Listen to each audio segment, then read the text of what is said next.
unorganized and scattered meetings, introducing Meet for AICTE. The app is centralized by separating admin and member functionalities. The admin is responsible for managing members. He could create new members with just few clicks. The admin is also responsible for creating and managing meetings. He could schedule a meeting by clicking on the button and filling out the meeting description, and by adding meeting documents and sending invitations to all the users. The user could access his invited meetings from his user dashboard. By clicking on the meeting title, he can view the meeting details sent by the admin.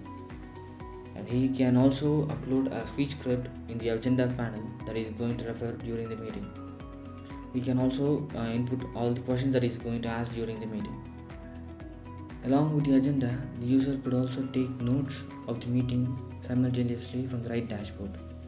And after the meeting gets over, all these meeting audios will be sent to an AI which transcribes and generates a report.